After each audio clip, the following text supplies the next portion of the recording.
Hi, this is Drew Jones of Drewsguitarshop in Seattle, Washington. I apologize for the shaky cam in this video, but I'm going to be kind of jumping around between different locations, so I need to have freedom of movement. Anyway, in this video, I wanted to talk about intonation and what happens when bridge placement on an instrument isn't necessarily ideal. So this is a 5-string Ibanez micro bass.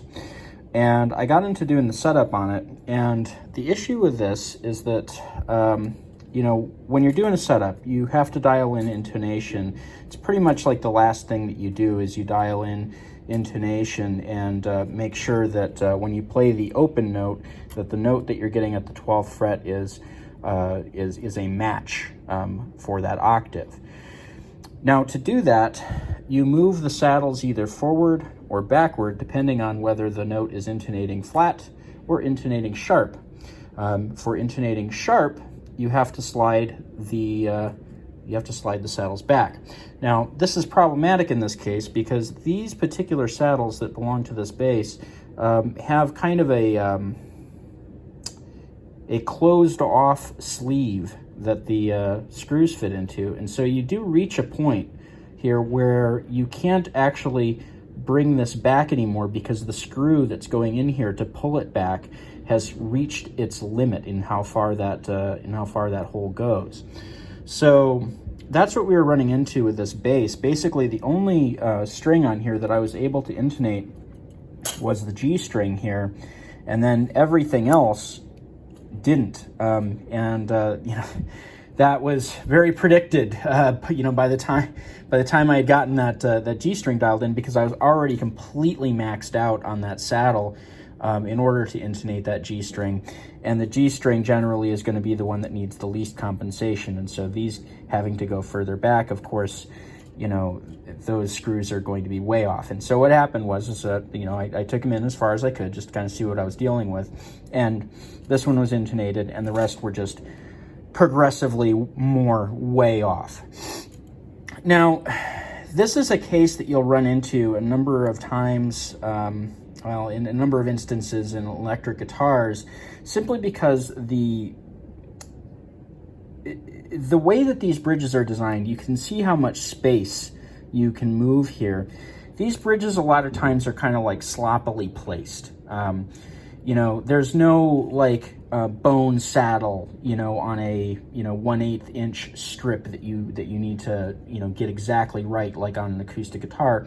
The way that these are kind of thought of in a lot of cases, production wise, is that we slap the bridge on relatively where it needs to be, and then we use the adjustable saddles to kind of move back and forth and figure out where things intonate.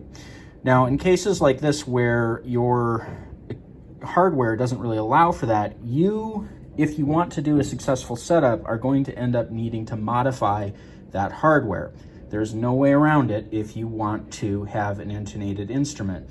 It is going in and it is modifying the original parts on the instrument, and if it's a vintage instrument of value, you may want to heavily consider that. This being a modern Ibanez micro bass, it's kind of a lower end student bass. I have absolutely no problem going in here and doing some mods if I need to, and that's what I've done. So coming over here, you can see that I've kind of disassembled the whole saddle arrangement here. So we have our saddles lined up from start to finish, so that I can maintain the radius that I've already dialed in. I have to recheck that once again, when these are all installed again. But this will more or less kind of get me in the ballpark, which it's good to keep these things in order. And you can see the screws here, and you can see the different lengths that I've cut off of these screws. Now, what I've done here is I've shaved about 1/8 of an inch off of the G string, which was intonating, but I wasn't really happy with it being maxed out and intonated. I want things to have the ability to move in both directions when there are adjustments, because there may be instances in which you need to move a thing in both directions. You may put a different kind of string on here that requires a different kind of intonation, so we don't want to always assume that, you know, oh, it's maxed out, but it's good, you know, that it's actually good. It's not. You want to make sure that you have movement. So I shaved about 1/8 of an inch off there, and then progressively through these guys here, shaved about an eighth of an inch further back each time. And so what has happened here is that we've ended up with screws of kind of a graduated length, which are going to be perfect for actually doing the graduated intonation that you typically end up with on a bass. Because typically what these saddles are going to look like is that your G is forward and your D is going to be somewhere around there, somewhere around there, somewhere around there.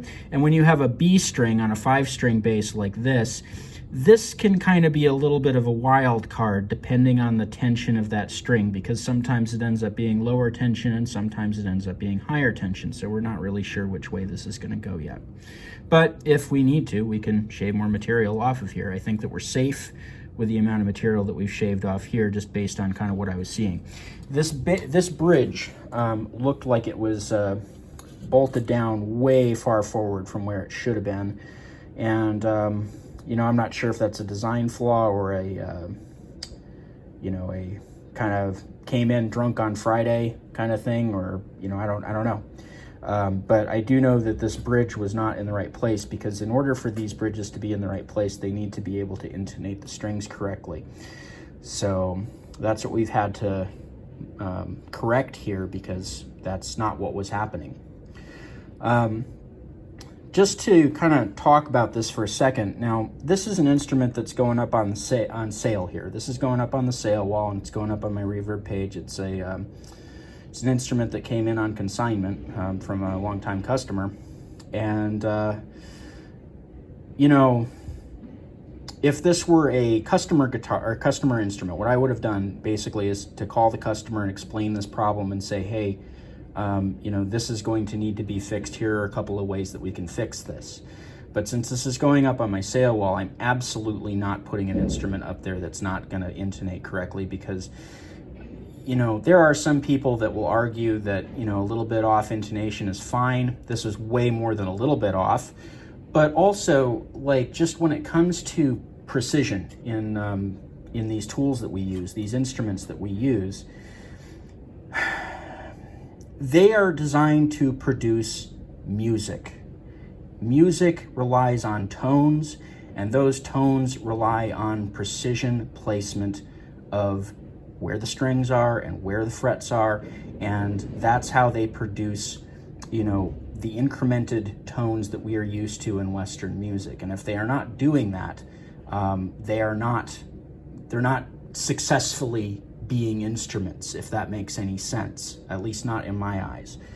That doesn't necessarily mean that I'm going to go in and nitpick every single acoustic guitar that has slightly off intonation, because, like, you know, that's a whole different ball game. But when it comes to these electric instruments where you do have the ability to dial these in very precisely, that is what you should be doing, is dialing these in as precisely as possible. And even with acoustics, you do want to get that intonation pretty darn close, because, you know, that, again, is just what these instruments are designed to do. If they're not doing that, then they're kind of failing at being instruments.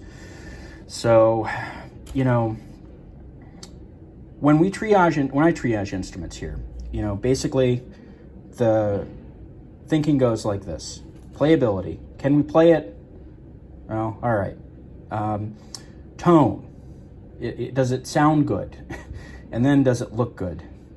To me, this speaks of a bridge placement that might have been coming off that number 3 for aesthetics, just to make it look good, and forgetting about, you know, 2 and 1. So the tone and the playability.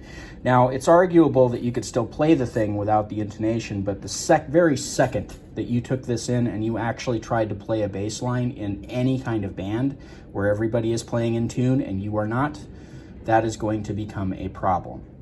So that's my 2 cents on the matter of this, you know, modifying hardware to make it work when you need to, and, you know, intonation on instruments where, you know, bridge placement isn't necessarily ideal. This is definitely something that you see once in a while, even on, you know, new brand spanking new instruments like this one. So, you know, just be aware of it. if you kind of want my, rule of thumb measurement on this, the way to kind of check if things are intonated or can be intonated is to take an 18-inch ruler and measure at the nut, go all the way down to the 12th fret, take that measurement and go from the 12th fret, the center of the 12th fret, all the way down to where the string leaves the highest saddle. And what you should find is that there's a little bit of compensation there. So it'll be a little bit longer, maybe a nut to 12th fret plus a 1/16 of an inch of compensation thereabouts. So if you see that and you have the ability to move it back and forth, the bridge placement on the instrument is probably fine. If that's not the case, and if you see, say, saddles that are like wildly askew from that, like this was, then you may have an issue and you may want to look at a different instrument. So, just keep that in mind. Anyway, this has been Drew Jones of Drew's Guitar Shop in Seattle, Washington. If you found this video entertaining or helpful, please consider dropping me a little bit of funds in the Ko-Fi and the Patreon linked in the description of this video. Also, if you have any complex questions that you would like my help on, you can submit those to me through Ko-Fi. And I also have a link down there to my Reverb page where I sell some instruments, like this one is going to be going up there once it plays in tune. And I also have a link down there to my website where you can find my contact info, my price page, as well as a page that I wrote on caring for stringed instruments. Also newly added to that page is a page all about fretwork. So everything you could possibly ever want to know about fret wire, going fretless, different gauges of fret wire, like how a fret job is done. All of that stuff is covered on that page. I took a lot of time writing it and making sure that that was a good thing with all sorts of pictures and everything. So it's pretty, it's a pretty good thing for folks who want to know a little bit more about that. Anyway, this has been Drew Jones of Drew's Guitar Shop in Seattle, Washington. Thank you for watching.